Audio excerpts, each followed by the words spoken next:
This is my vegan dumpling recipes as well as some spicy soy sauce to dip it in as well. To get started, I shredded up 2 cups of carrot, cabbage, 4 green onions, and 8 ounces of finely chopped mushrooms. I sauteed it with about a tablespoon of sesame oil. Then I put it in the pan to get all incorporated together with some salt and pepper, a big teaspoon of ginger, garlic, and chili that's been minced up, and 2 tablespoons of soy sauce. And I put a little bit of fresh herbs in there as well. And then at the end, I put the green onion so that it didn't wilt and the whole time that it was kind of, cooking down in there. And remember to take out the stems too if you're using fresh ones. So here's the sauce. It's going to be a half a cup of soy sauce, a fourth a cup of rice vinegar, a teaspoon of sesame oil, and about a half a teaspoon of ginger, garlic, and chili mixture with salt and pepper, if you'd like. And then for the wrapper parts, you're going to do 2 cups of flour, a pinch of salt, a half a cup and a tablespoon of warm water. And then you're going to, if it is too dry, you're going to add some water. If it's too wet, you're going to add some flour. So roll it out as thin as you can get them and take a cup or something like this, a jar maybe, and make circles with them. Then you're going to put on both sides some cornstarch because it will guaranteed stick together if you stack them. So just put that cornstarch in between them so they do not stick.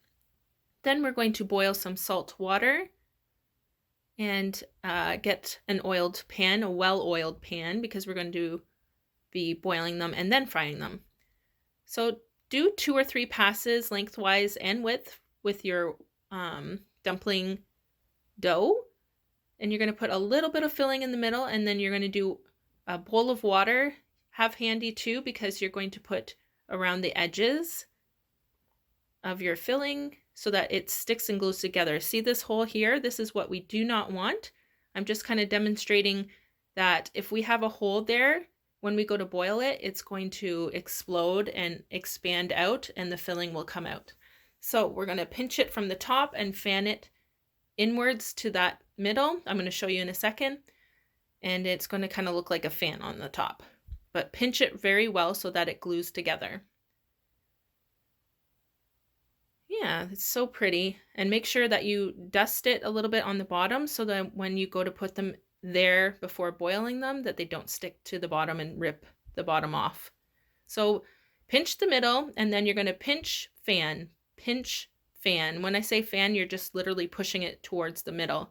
Then do the other side. I find this is the most efficient way of getting it as tight as you can and as neat as you can. I know it's hard to kind of notice what technique I'm using, but this is the best it gets with this camera. And voila! Make sure there's no holes and dust it on the bottom with some flour and put it on there to boil.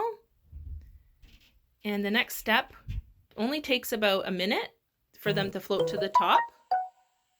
And then you're going to take them out, get as much water as you can out with the spatula, because you're going to be putting it in a hot oiled pan.